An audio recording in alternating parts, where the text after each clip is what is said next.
Hello and welcome, everybody. This is the women's game, and we are live. It is just literal minutes after the final whistle of the USA versus Iceland game. The U.S. women's national team won 3-1 with three incredible goals, each one more amazing than the last, from Alyssa Thompson, Jaden Shaw, and Sophia Smith. I am so happy to be here for this live reaction show, joined by Becky Sauerbrunn. Sammy, thank you so much for having me. It's a little late. Is it close to your bedtime? It is past my bedtime, but I am wired from the game, and I'm just so happy to be here with you. Everybody, this is a Do It Live, which means you, our listeners, are here with us. You can ask us questions throughout this show about football, about life. Here's how. You'll just scan the QR code in the top left of your screen. It's going to take you into a Zoom with our producer, Tony, who will get you set up to ask your question. It's audio only, so don't worry. Your face is not going to be on the screen. We'll get to those questions a little bit later in this broadcast, but go ahead and get in line now to make sure you get your question in there. For those of you who don't want to ask a question, just do us a huge favor. Give us a like if you haven't already. Please hit that subscribe button and join us on this channel. We're on the Women's Game YouTube channel. This is where all of our content drops every single week. I hope some of you are already in the chat. I don't see it yet, but I'm sure you're in there. Here we go. There it is. A triple espresso banger. I'm very excited. Okay. We're going to get to your questions in just a few minutes, but Becky, let's get right into talking about this game. The U.S. national team started a mostly familiar lineup from the Olympics this past summer. The only non-Olympian to start was Alyssa Thompson at forward. She has 5 goals and 7 assists this NWSL season with Angel City as just a 19-year-old. So seeing her in the lineup wasn't a total surprise. She's been in great form for Angel City as of late. Our Good Vibes co-host, Lynn Williams, also got the start up top. Emily Sonnett earned her 100th cap tonight, starting the game at center back with Naomi Girma. Naomi Girma is actually our most recent Friendlies guest. We're going to talk a little bit more about Sonnett's big milestone in just a little bit. But Becky, let's start at the beginning of the game. How do you think these players were feeling tonight heading into this friendly against Iceland? To be perfectly honest, they're probably a little tired. Speaking for all the NWSL players, I mean, we all played on the weekend. They probably traveled in on a Monday, probably only had Tuesday and Wednesday at training. And so it's been a long season. It's been tough. So I imagine they're a little tired, but for the new players, I bet they're super excited. If it is only 2 training sessions or limited training, I'm sure they want to make an impression. And so they're going in hungry. Yeah, exactly. I think that it's totally fair to say that at this point in most of these players' season, especially the players who are at the Olympics, they're feeling that it's getting to be October, November playoff time. Your body starts to feel a little bit tired. You mentioned they've maybe only trained together 2 times before this game, which isn't super unusual for a camp like this in the middle of the season. But I think the transition from club to country is still a big transition. It's still a big change from your club environment. I wanted to ask you a little bit about what that's like the back and forth between club to country, trying to adjust quickly back to your national team teammates and positioning when you've been playing in the NWSL the past few months. Yeah, it's tough. It's definitely something that gets a lot easier the more you do it. And I think for these newer players, when you get thrown into this position where you're going back and forth, if you want longevity with this team, with the national team, you really just have to get used to that. And it's really tough. Maybe you're playing a different position. The tactics are definitely different. And then I also think about just set pieces and how wildly different set pieces are from team to team, and just this data overload that they're receiving right now. I know. I wanted to take a second because I found the chat and now I can read some back. We have some great people in the comments. Adam says Sammy's working late because she's an editor. I saw that one pop up on screen, which I love. Charlotte says Lynn likes Sleeve Williams. Thank you for the shout out for Lynn likes Sleeve Williams. Christy says all 4 goals were bangers. Great, fun game. Totally agree. All 4 goals were bangers, even the Iceland goal. Becky, I want to know, first 5-10 minutes of the game, what did you notice first? What were your first thoughts? I thought right off the bat, I was like, ooh, Iceland is feisty. They were getting pushes after a pass. They were getting some fouls early on. So I think they really made a point to enter this game and be like, we are not afraid of the US. Yeah, that's a really good point. I noticed that too, the first 5 minutes, and they had some promising play early on. I mean, Iceland weren't without chances this game, but the first few minutes, they were fighting for balls in our defensive third. They served a couple dangerous feeling balls into our box. But I think as the half went on, we started to find a rhythm. And especially down that left-hand side, I kept noticing maybe first 20, 25 minutes, the same kind of pattern that I noticed throughout the Olympics of us really pushing our left back higher. In this game, it was Jenna Neiswanger, but in the Olympics, it was more Crystal Dunn. And just kind of allowing that left-hand side to be a little bit more fluid. Mal Swanson kind of dropping down a little bit lower, a little bit central, Jenna pushing high, and even the midfield kind of occupying those spaces on the left-hand side of the field. And I feel like that fluidity of our midfield, the interchange that Emma is clearly encouraging down the left flank, led to a lot of our success this summer at the Olympics. And it seems like it's going to continue to be one of this team's strategies for attacking. Yeah, I totally agree. And I think we've talked about this before, but I think the evolution or one of the evolutions for this team is to be able to see that on both sides, because I think we have player profiles on both sides that Emily Fox on the right, I think she can get forward. I think she's really good on the dribble. I think she can occupy those spaces as well. So I would really love to see that happening on both sides, because imagine being a defense having to somehow scout both sides of these fields and then both being fluid. It's like, it's a very daunting idea. Yeah, it is. I'm super interested. This is something I think about a lot. Like, I guess it applies to both the left and the right defenders, but also the left and the right forward. Like, my question is, Mal Swanson has been playing out on that left-hand side this year. And is her player profile different from Trinity Rodman? And tonight it was Alyssa Thompson. And is that why they're suited to play on either side? So when our left-hand side is being utilized as this like more fluid position, and that really suits Mal, could Alyssa Thompson play there? Could Trinity play there? Or are they better suited on the right-hand side? I think they can play there, but I think when you look at an Alyssa Thompson or at a Trinity Rodman, they are so good in isolation. And so what I mean by that is that if we're pushing so many numbers to our left side, by the time we switch the ball to that weak side, to the right side, Yeah. it's going to be so fast that the midfielders won't be able to travel fast enough to like help connect in shorter spaces. So those players on the right, like Trin, like Alyssa, they have to be very good in big spaces, in isolation, in their 1v1 duels. And obviously we've seen at the Olympics and then tonight, like Alyssa got a lot of space and she did some really good stuff with that. So I think all the attackers are capable. I just also think sometimes you just have special players that can do special things. Yeah, it's an interesting question, and I clearly Emma has some ideas about this. Like I definitely see Mal Swanson as somebody who you do sometimes want coming central. Like Mal has some midfield tendencies. She can turn in the pocket, she can dribble really well, even in tight spaces and kind of in like that crowded area in the middle. So I think having her on the left allows her to rotate inside when our left back is getting high. I just really love that play up the left and that interchange. I feel it's super dangerous, and it allows us to create numbers up situations and overload a team, even if they're playing a low block. Oh, definitely. And I just as like a defender, having to defend that, having the overload and knowing and Yeah. not knowing who to step to, who to drop for, like it is very confusing as a back line as well. Yeah, for sure. I wanted to touch on around the 22nd minute in our defensive end, Iceland earned this corner kick, and I know we were talking about it during the game. Can you walk us through that a little bit? Yeah, so I was really impressed with Iceland's set pieces. I thought that was when they were by far the most dangerous. Yeah. And I was kind of scoping out how the US set up defensively, and it looks like we've kind of moved from a zonal marking system to a hybrid where it's some zonal and the rest are marking.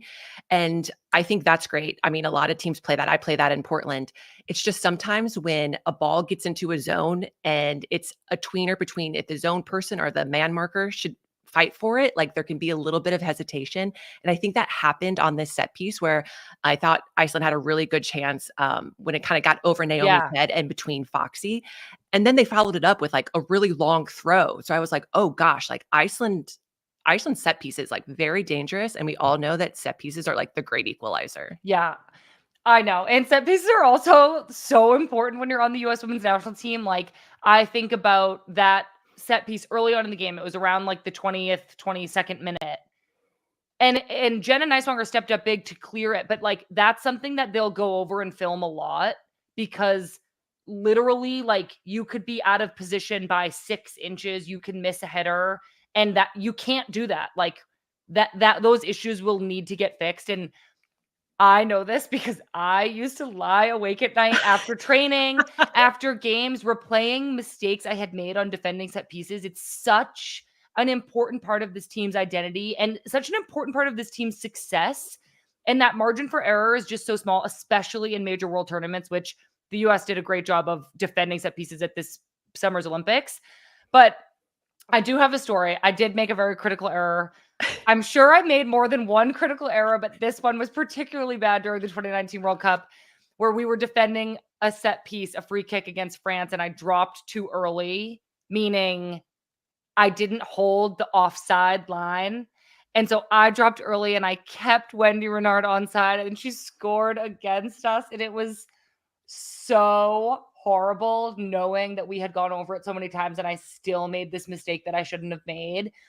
But I will say, we won the game. We won the World Cup. Everything's fine. Everybody forgives me. But camps and games like this for the newer players, even for younger players who maybe like don't have that many caps yet, but have been on this team for a little bit, it's such a good opportunity to learn the set pieces and to learn how important they are to this team and this program, how seriously the U.S. women's national team takes them. So Iceland's chances aside, we had a few chances of our own the first 30 minutes. I don't want to get bogged down on Iceland's chances. None of our chances were overly convincing. What were we missing in our attack in that kind of first 30 minutes?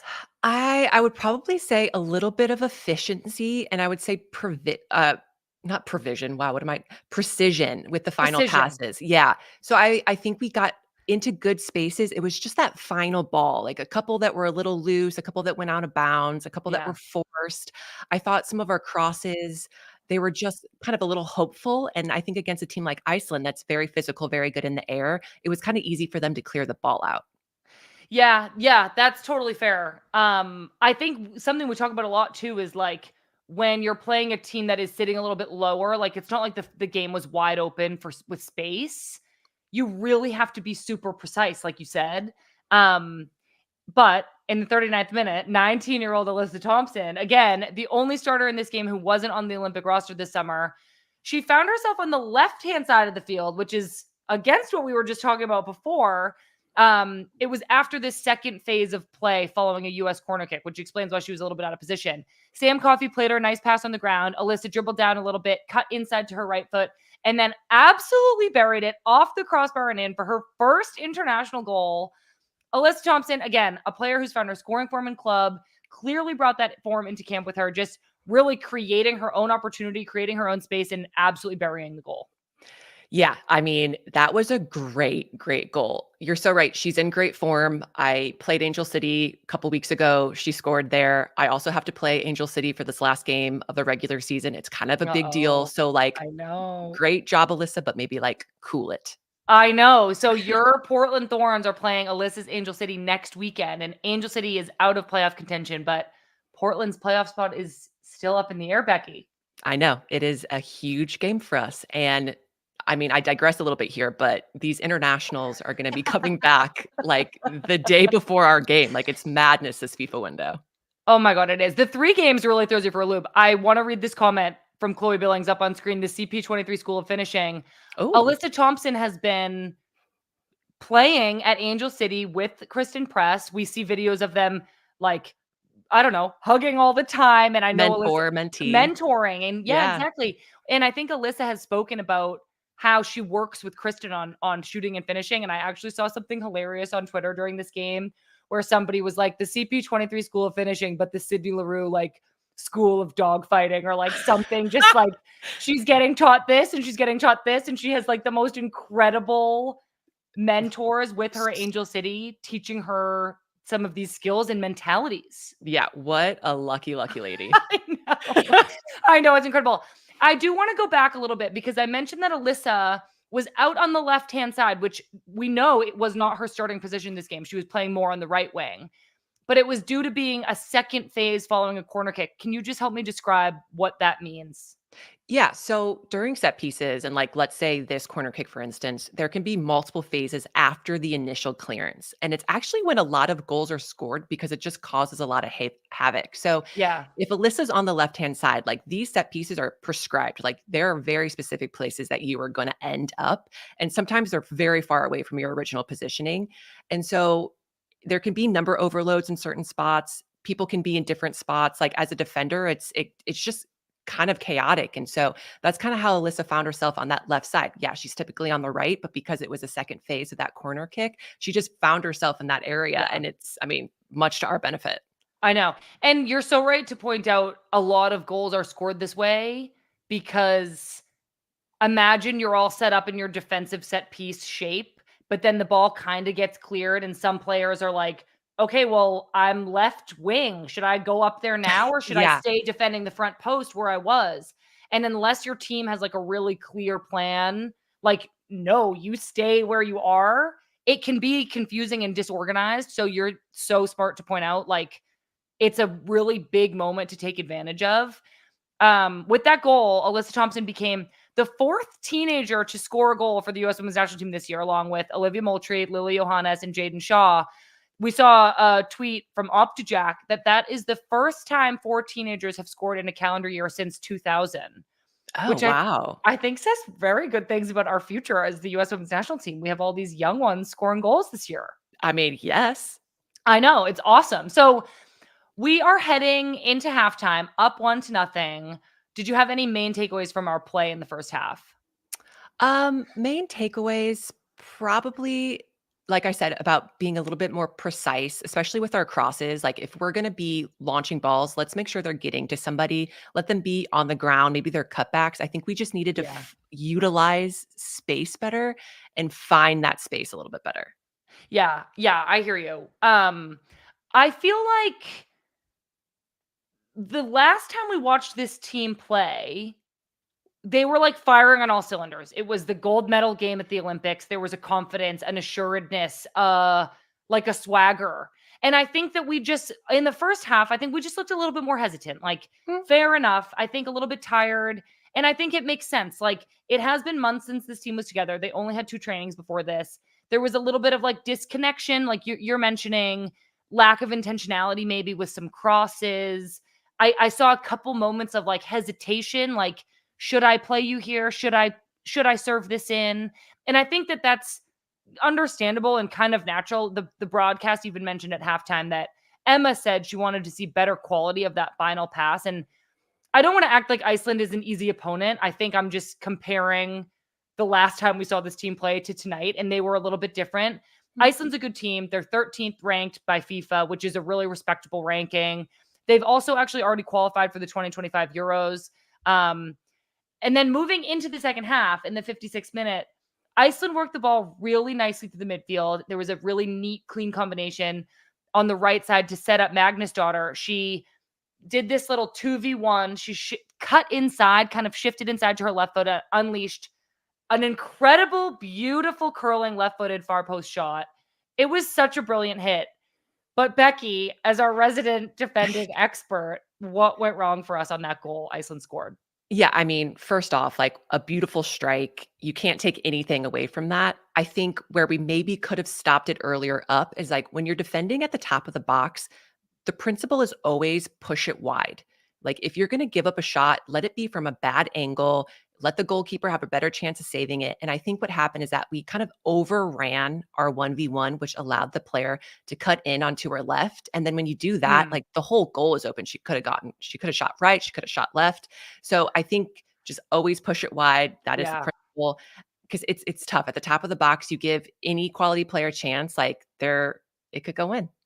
I know. Now that you're talking me through this, and I'm imagining it was Rose in the midfield, and I'm imagining being that midfielder, like, because she was the most central, like, there was no other midfielder inside of Rose to help. She really just had to force wide because as soon as you get beat inside, the next player to step up is a center back, and the center Yeah. backs were occupied. So Yeah. that makes a ton of sense. I'm sure Rose knows this. It was an incredible goal. So good. And what I do want to know is like, what do you think it's like to score? You will never know to score against the US in the US. Like they're playing this big stadium in Austin. Is it cocky of me to think that scoring against the US women's national team would be like really special for an opponent? Sam, I played with an Icelandic player, Gunny, when I was on the Utah Royals, and she would brag to me about tying us in the Algarve Cup like a decade ago. So you better believe that players love scoring against the US, whether it's in the US or anywhere else. I kind of do believe it. I do think it would be like pretty sick. I also I feel like I remember every goal I've ever scored against Alyssa Nair because I just have so much respect for her as a goalkeeper. Like, I'm thinking of 2 goals for sure in our club play that I scored against her, and I'm like, the reason I remember them so vividly is, like, because Alyssa is so good, you know? Yes. So are you on replay playing back you dropping too quickly against Wendy Renard in the in France for 2019, and then also the 2 goals that you scored against Alyssa? Is that just like Yeah. the replay? It's really tough to, like, live in my brain because all at once I'm like, "You're the worst," and then also it's like, "You're the best," and I just, like, live in this constant tennis match against myself. It's crazy. I do the same thing. I will wake myself up thinking about bad plays that I have done years ago. Oh, Why are we like Reba. this? Why are I we like don't this? know. I don't know. Well, we made some subs in the 66th minute. One of the subs was someone, Becky, that you and I have been speaking about all week, it feels like. I was crossing my fingers all day today that we would get to see her first cap tonight, and we did. It was Yasmin Ryan. Yes, Gotham midfielder getting her debut. I absolutely love it. I know. I feel like I have dropped her name. We've released, I don't know, I think 4 podcasts this week, and I think I've dropped her name in 2 of them because I was really, really excited to see her get called into this camp. Yaz comes into a game that's tied 1-1. And let me just tell you guys a little bit more about what's going on inside my brain. Some people get a really nice first cap. They come in, maybe we're up 3-0, maybe they get a nice goal, maybe it's fun and it's easy. But I will tell you all what builds character. It's subbing into a game that's tied like Yasmin Ryan did today, or maybe even being the only player in U.S. women's national team history to lose your first 3 caps with the U.S. women's national team, like someone that I know. All right, Sam, like let's just like not put that evil out there. You will I'm going to put a bet on this. You will remain that player for eternity. I don't even think people like I hope people like understand what I'm saying. I got my first 2 caps at Algarve in like 2013. We lost. It was like the worst US women's national team performance at Algarve in like literal History. history. Mhm. So then I don't get called back in for like 8 months, obviously, because everybody was probably like, okay, well, she didn't help us out at all. And then we like ran the team obviously won games in between that time that I wasn't there. Then I come back and we like randomly lose to Brazil again. Like Yeah. just the next time I played. So I was 0 for 3 in my first 3 caps. I don't wish that on anybody. I kind of feel like it's like a weird flex. And I actually think, Becky, that you kind of have a weird flex too. You mean the whole having a lot of caps and not scoring a goal thing? Yeah, I think Becky has. And this is a weird flex. Again, like, I don't know if I'm insulting you, but like, I think you have the most caps without scoring a goal. Yeah, I think that's more charming. Like I'm a center back. Like scoring is icing. I'm stopping goals. Yours is just like you're just I guess bad, Sam. Oh, Reba. Oh, it's Just not from kidding. you. I can't take that from you. Okay, Just kidding. moving on. This isn't about us. Some more subs had come on with Yaz, Casey Kruger, and Jaden Shaw. And then a few minutes later, some more subs, Sophia Smith and Hal Hirschfeld, who went to the Olympics as an alternate this past summer. She subbed in for her first international appearance tonight. Hal is a midfielder for the Washington Spirit. I as soon as she subbed in, I was like, she looks tall. How tall is she? And she's listed as 5'8", but I'm like, I don't know. She looked tall out there. I liked her. Do I look tall out there? I'm also 5'8". Do you ever notice that about me? I don't know, but I like know you so well. So I'm not, you know. Fine. Okay. Well, what I also appreciate about Hal is that I've seen her play a little outside back as well for the Spirit. And so I'm excited about her because I do think she's got the qualities to play both center mid and outside back at the national team level. Oh, wow. Well, she definitely held down that 6th position and she made some really great aggressive tackles. Like the first time I really noticed her, she kind of slid into a tackle and then immediately slid into another one. And then I was watching her chase back defensively and she was just like, you're not getting by me. And that's like the attitude you have to have and the attitude I just love to see. That's actually one of the first things I noticed about her watching in the NWSL was that she made a recovery run and it was probably like 60 yards and she got there and then just tackled the crap out of the player. And I was like, yes, I like her. Yeah, I liked her too. I'm excited about her. And again, I'm any tall girls out there. I'm like, here we go, girls. All right. So the game is kind of winding down. We have some new players on. We've made some subs, and I feel like everybody was like, okay, we're kind of a little bit tired. But in the 85th minute, we were just starting to feel like maybe this game might end in a tie. Jaden Shaw makes a great run forward and receives a pass from Casey Kruger. She takes like a couple of incredible touches, like almost like she was dribbling through cones, like back and forth, back and forth. She cut her defender so well. And then she kind of like slid, toe poked it in through the goalkeeper's legs. And I immediately was just like, Jaden Shaw's back. That's her 8th international goal. She's only 19 years old. It was such a clutch finish at the end of the game in a game we were tied, and Jaden Shaw's back. That's all I have to say. The 8th goal at 19, like, that's a crazy good stat, and that was a great goal. You're talking about, like, the weaving between cones. That Yeah. outside of the foot chop that got her in Yeah. was beautiful. I know. And it's really great to see her back. She's been battling some injuries. Yeah. I think it kept her on the bench all through the Olympics, so it's really great to see her back and doing Jaden Shaw things. And also she's a Texas girly, so for her to score a goal in Austin is, really cool. Oh, that must have been so fun for her. I hope she had family there. I saw this comment we just had up from D, nasty mean futsal goal from Shaw. Incredible. We had Jaden Shaw on the podcast, Becky, earlier this year, and I asked her about her like playing soccer growing up, and she only played futsal until she was like, I want to say 12. Oh, well, that makes a lot of sense because she plays like someone that is very comfortable in tight spaces. I know. And I was like kind of shocked that she didn't also play outdoor soccer, but I think it's such a cool story. That podcast is available here on our YouTube channel and wherever you get your podcasts. Jaden Shaw that was such a great interview.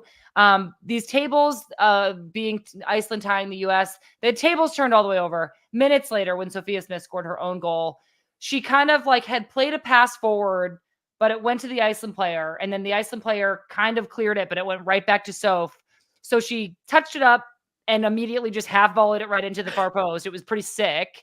And it was a huge moment for Soph, Becky, as you know, who's been struggling a little bit with injury as well since the Olympics. And I figured it would be nice for you to see your Thorns teammate getting back on track right before you really need her for the playoff push.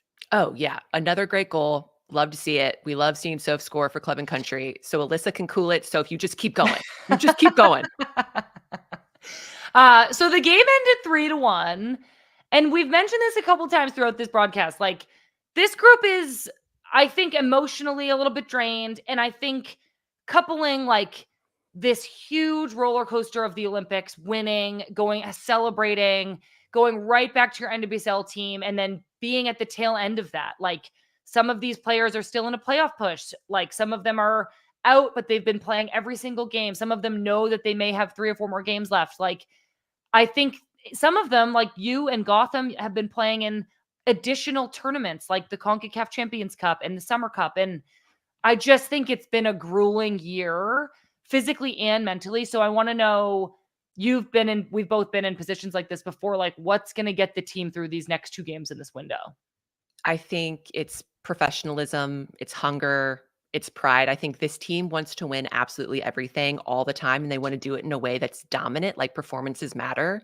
So I think they're just going to find a way because they have to find a way. I mean, they don't want or need excuses. Yeah. And I think it's a perfect example of what happened tonight. It's like, yeah, this team was a little tired. There were moments in the game where they didn't make the right pass, or they hesitated, or it was a little disjointed or whatever. They found a way to win 3-1. It was still convincing. It was still so fun to watch. A bunch of people got first caps. We saw Alyssa Thompson's first international goal. Another huge thing we mentioned only briefly at the beginning of the show because I wanted to spend more time on it is Emily Sonnett's 100th cap. So first, I just want to explain, like, I've been talking a lot all week about how we're celebrating Mal and Rose's 100th caps. And those will be like a ceremony where their families are coming to the game. They'll wear the captain's armband. It's like the official moment. But Sonnett just reached the milestone tonight. So tonight wasn't her like official celebration. She'll do that probably in a couple months. I want to take a minute to just talk about Sonnett because this is a huge milestone. I hope she's celebrating right now. I hope that she's happy. Sonnett is obviously one of my best friends.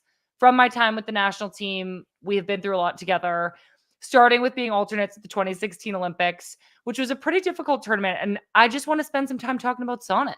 Yeah, I totally get that. I love this tradition with the national team where we celebrate these milestones, the 100, 200, even 300, retirements, things like that. Yeah. And so there's always kind of like an internal ceremony where a player that's getting celebrated, they get pulled up to the front of the room. There's this like huge video that shows like some really cool highlights or some interviews. And then players get up and give a little speech about the player. And so, Sammy, I'm sure that you would have been a player that would have said something about Sonnett. I want to know, who else do you think will say something? And what would you have I said if you were know. in the room? I know. I mean, I definitely feel like Rose and Mal and Lindsay. Hmm. I feel like I wish I could be there. Um, I feel like I would have spoken about Sonnett's resilience. I think Sonnett is one of those players who like has truly had to fight and scrap for every chance she gets and every minute she plays. And I think that sometimes she's like a little bit misunderstood. I think it's clear that she's a fighter, like everybody knows that, but she loves the team. She would do anything for the team. She would do anything to win. Like Sonnett is one of the most competitive people. She's pushing the program forward. And I think what says a lot about her is like she's just always ready. Like if you need her to sub in, she's ready. If you need her to step up and start, she's ready. If you need her to sit on the bench for a game, like she can do that and she'll set a good example for everybody else. She has stepped up in tournaments when she gets called upon, which is not like an easy role to play. I have this story me and Sonnett used to tell all the time where we were in Portugal. I think it was like early 2018. And me and Sonnett we were just fighting for our lives out there. We were absolutely fighting for our lives.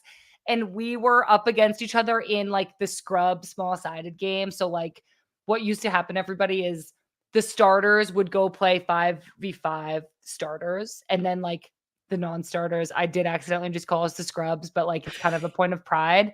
We would go play 5v5 and like, it felt like all the coaches were watching the starters and we were just kind of playing pickup on the side. And me and Sonnett were on like opposite teams. And we were just like literally mud wrestling against each other for like an absurd amount of time. And I think about that moment and I'm like, I love Sonnett so much that the best thing we could like do for each other was just like fight to win so hard and push each other and like raise the level of this side game we felt like we were playing in. I just have so much respect for her. And I've talked so much about how much it means to get 100 caps, and Sonnett really deserves this. And I hope she feels like she deserves it because there are few players who have been through such a tumultuous journey with the national team. And so I just feel like I hope this is like really, really sweet and special for her. Yeah, I love that. I hope it is as rewarding for her as it is for the players like us that have seen her go through so much, because I agree with you. I think her resiliency is one of her greatest strengths. And she, like you said, will do whatever is asked of her and she'll do it to her best ability. And I feel really kind of lucky that her first cap, we were playing Brazil, I think in Orlando, and I got to be center back with her. And one of the first plays of the game, I was like, she's gonna get a red card. Like I was like, Sonnett, like great tackle, but like bring it down a notch. Oh my God, Becky, wait. I just saw a comment about this from Jimena. I need to know the fight of Sonnett with Alex in the handball in Sonnett's first camp. I spoke to Sonnett about this because Becky and I started telling this story from Sonnett's first camp. She called out Alex Morgan for having a handball in a game. I can't give the whole story away right now No. because Sonnett has said that what we should do is have her on to tell the story and have Alex on to tell the story. So Yes. that is very much my plan. I need to get them booked. I do not have anybody's permission yet, but that is my goal, everybody. I hope I can get you all that story very soon. Okay, Sonnett, huge congratulations. We love you so much. I'm really, really happy for her. This team is going to play Iceland again on Sunday, which is always a little bit of a weird turnaround, playing the same team within the same couple of days. I actually want to know, Becky, what do you think Iceland is going to take away from today? And like, the game was really close for about 85 minutes. Like, how can they respond a few days from now? Yeah, I think they should take a lot of pride in those 85 minutes Yeah. because even if the possession was, I think I saw it at one point, it was 70% US, 30% Iceland, they still had the same amount of shots, which I think was like 9-9. Yeah. And I think on set pieces, they were dangerous. I think they had a few open shots. Clearly, the goal was fantastic. So I think they should be like, we need to continue what we did. I think we got to clean some things up defensively. I think two of the goals were basically kind of 1v1 duels that were lost. And then you kind of have the Soph wonder goal. Like that's going to be tough. You misclear a Yeah. ball, she's probably going to put it away. So I think if you clean a few things up, maybe the game's a little different. Yeah, I do too. I think you're spot on to point out their set pieces felt really dangerous for us. And then I do think it's also indicative of like when you give up 2 late goals, did you lose focus at the end? Did you get tired at the end? Like you have to stay on for the whole 90 minutes. I get the sense that the US will also learn from this game against Iceland and make some adjustments and probably perform a little bit differently and probably a little bit better. But I'm excited that we have another opportunity to play against them. Okay, everybody. We've reached the part of the show where we get to hear from you, our listeners, who we love so much. So to join us here live on YouTube, you need to scan the QR code in the top left of your screen or click the pinned comment in the chat. It's going to take you into a Zoom with our producer, Tony, who can tell you everything that you need to know. You're not going to appear on screen. And if you don't want to come on and ask a question, just do us a huge favor. Give us a like. It helps more than you know. Okay, we're getting to the questions, everybody. So when I call your name, remember to take yourself off mute, tell us where you're from, and then ask your question. Up first, we have Natalie. Natalie, take yourself off mute. Hi, Sam and Becky. How are you? Hi, Natalie. We're so good. How are We're you? so good. I am over the moon. So I'm in Louisville, Kentucky. So I actually met Becky last weekend, and I'm going to be at the U.S. Women's National Team game next week, hoping to see Sam there. Oh my And gosh, how fun. I Wait, know. Natalie, And are you a Racing yeah, Louisville fan? I am. Amazing. I know. Are you hoping they get that last playoff spot? Shut up, Sam. I am crossing my fingers. This is my first year following women's soccer as a whole. And so I think it would be a really exciting first year for racing to make the playoffs. But I feel a lot of ways about the Thorns and Becky too. So Good ways. Hopefully good ways. very, very good ways. Good, So. good. Well, Natalie, thank you so much for calling in. Do you have a question for us?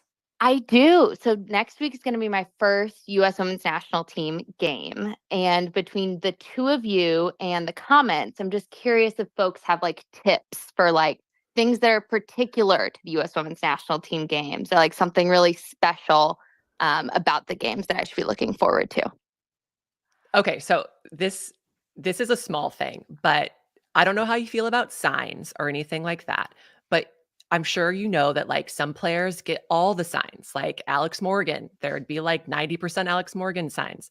Whenever there was a sign for a player that just doesn't get as much love, say me, for instance, it meant the world to me when someone would actually have a sign that was "Go Becky." So maybe a tip would be a player that maybe flies under the radar. Give them a little love. I love that idea. Yeah, that is a really, really great idea. And then you know what else, Natalie? I feel similarly to Becky that sometimes I would get really, really excited when I would see a sign for me that I would go right over and take a picture with it because I was like, oh my God, you actually like me. This is so cool. Yes, it's a very good way of getting a signature or a picture. Yeah. That's a really good one. I love this hack. I'll have to think. It's an easy choice because there's, 26 amazing players to make signs for. So now I'll have to pick who. Yeah. Pick Well, good wisely. luck. Good luck, Natalie. I hope Thank that you. maybe you could make me a sign because I'm freaking going to the game. And then I'll find you. Might have to do that. Excellent. Okay, Natalie. Well, thank you so much for calling in. Have so much fun at the game, and I hope to see you there. Thank you. See you there. Okay, bye. Okay, we have another caller. Megan, you can take yourself off mute. Tell us where you're from and what's your question. Oh my gosh. Hi, my name is Megan. I'm from Atlanta, Georgia. So huge fan of both Kelly O'Hara and Sonnett, who are both Georgia girls. Mm-hmm. my question is we've seen a lot of really cool mentorships recently. I know people have been saying they see like a little sprinkle of Alex Morgan in Jaden Shaw. And y'all were talking earlier about how y'all see both Kristen and Sydney LaRue in Alyssa Thompson's game. I also see a little bit of Kelly O'Hara in Emily Sonnett. But my question is, are there any other newer players that remind you of some legendary past US Women's National Team players? And how can training with someone like Alex or Kristen or Kelly O'Hara influence your game? Oh, wow. Wow, That's a Megan. fantastic question. I think I see a little bit of Kelly O'Hara in Hal Hirschfeld. I think we were talking about her physicality and her just willingness to just get into tackles. And I saw that and I was like, that's a little bit of Kelly right there. Yeah, you know what is another interesting one, I think? And this could be Olivia Moultrie, who we didn't see play tonight. Sometimes reminds me a little bit of Lindsay Horan. I think they're both so technical, so strong on the ball. They can like finish set pieces. They can finish with their head, like super versatile box to box midfielders. And I actually think it could be because Lindsay was a huge influence for Olivia, I'm sure, at the Portland Thorns when Olivia was super young and just starting to train with the team. Another one that I feel I have to bring up tonight, because I just had her on the podcast, and even personality wise, Naomi reminds me a little bit of Becky. Smart, like incredibly talented defender who nobody ever gets by, who everybody loves, adores, and respects so much. And like when I talk to Naomi, I'm like, the national team is in really good hands. And that's how I feel about Becky too. So Oh, I think that one a little bit too. Megan, do you have anybody that you see specifically that reminds you of somebody? Okay, the only other person I didn't mention, I know I'm a huge Gotham fan too. So I really loved getting to see like the rookie vet relationship between Jenna Neiswanger and Ali Krieger. oh, good one. Nice. That's really So good. And that one's a good one too. yeah, I think what you'll find is that when a national team player has been around for a while, I think what makes this program really great is the willingness to kind of pass on all these experiences to that next player. Like, I think we kind of call it like sharing your scars because we go through such good things and bad things, like the things that we've seen. Like, you don't want the other players to have to go through that if they can avoid it. And so I think we're really willing to kind of pass on all that information. Yeah. That is definitely true, Becky. I think you're so like you respect the older players so much that you kind of naturally pick up tendencies and like learn from them. Like my gosh, I remember literally one time I'll never ever ever forget. Carly Lloyd gave me a piece of advice on the field. She was just like talking about the weight of my passes, and I can still to this day be like, "Oh my gosh, yeah, I like totally understand when I like her advice helped me so much and meant so much to me that she would pass that down." So, I love this question, Megan. This is a really, really good one. It's one that we should probably talk about again. Megan, thank you so much for calling in. It was so fun to hear from you. Great question. Thank you. Thank y'all so much. Yeah. Okay. We're gonna take one or two more callers. So get your questions in if you haven't yet. Marissa, you're up next. You can take yourself off mute. Tell us where you're from and ask your question. Hey Sam, hey Becky. I'm Marissa from Orlando. I Hi, do have a Marissa. question for you. Hey, I do have a question for you. I first just wanted to say though, like I've been team good vibes from the beginning, and I have to tell you guys, I was like about to come into this week like the most high pressure, high stakes weeks of my life. And Sam, when I heard you say that you were gonna be on every single day this week, like the relief I felt, like I was like, this angel, you are getting me through Oh this. my God. Talk about a high stakes week, Marissa. Am I right? Yeah. So thank you so much. You are so welcome. I am so glad to hear you say that. That makes it Yeah. all worth it, Marissa. Oh my gosh. I hope you really know it. You're crushing it. You too, Becky. And I just wanted to say, okay, so my question is, since it's Sonnett's 100th cap, what is both of your guys' favorite story on and off the field with Sonnett? Oh my God. Okay, I have one. I don't know if people are gonna think this is funny. I probably need Rose and Sonnet here to tell this story properly. But basically one time we were at camp, we were in Atlanta, and me and Rose and Sonnett were all supposed, I'm going to giggle. We were all supposed to go to dinner or like get dinner. We had dinner off. So like we were on our own. And I texted them in a group chat and I said, hey, like, are you guys ready? Like, when do you want to go? And Sonnett texted me back and goes, oh, hey, Sam, sorry. Like, we just went. Oh, maybe we were in Florida because she said we went to downtown Disney with Kelly and them. But like, don't worry. Like, you should just come and meet us here. And I obviously was so hurt and was like, oh my God, like, why would they leave without me? That makes no sense. So I was pissed. And so I passive aggressively typed back, haha, it's okay. Have fun, with like no punctuation. And they were obviously kidding. And they said, Sam, we're kidding. Come to our room. And then now like our main inside running joke is, haha, it's okay. Have fun. And that, I don't know why that was the first Sonnett memory that popped into my head. Becky, what's yours? Mine is 2016. We're in Brazil. We just lost to can't. Sweden. We just lost to Sweden, and we're all like kind of sad drinking. I am in like my 4th or 5th caipirinha. So I am like, it's Brazil, so I'm dehydrated. So I am like pretty far gone. And I am just like unloading on Sonnett and being like, that's it. I'm done with soccer. I'm retiring. I'm terrible. And she's just like kind of talking me down, just being like, no, you can't retire. You got this. And like, good thing that she did, because I decided not to retire. And then we won 2019. Well, thank God for Sonnett. Yeah, My she God, saved Becky. my career. Yeah. Oh my gosh. I'm in shock. But you know what? That's what Sonnett is, just the freaking best. The best, yeah. Marissa, do you have any favorite moments that you've seen of Sonnett? I feel like she's just so aggressive on the field, and I just watch the game so intently. And anytime she does something, I kind of just like face palm, and I'm like, oh my God, she's gonna get a red card and get kicked out. So I think that like she's just awesome. Like, she's so epic, and I can only imagine like how awesome her celebration was tonight. I know. I'm so excited for Sonnett. I'm always so happy to relive good memories with my friends. So that is actually a really good key if you're trying to get your question on the show or read aloud on the podcast, which you can do by emailing me at womensgamemib@menandblazers.com. Just ask me to tell a story about my friends and I'll so happily do it. We're going to take one more question from Christina. Christina, you can take yourself off mute. Tell us where you're from. Ask us a question. This is going to be our last caller tonight.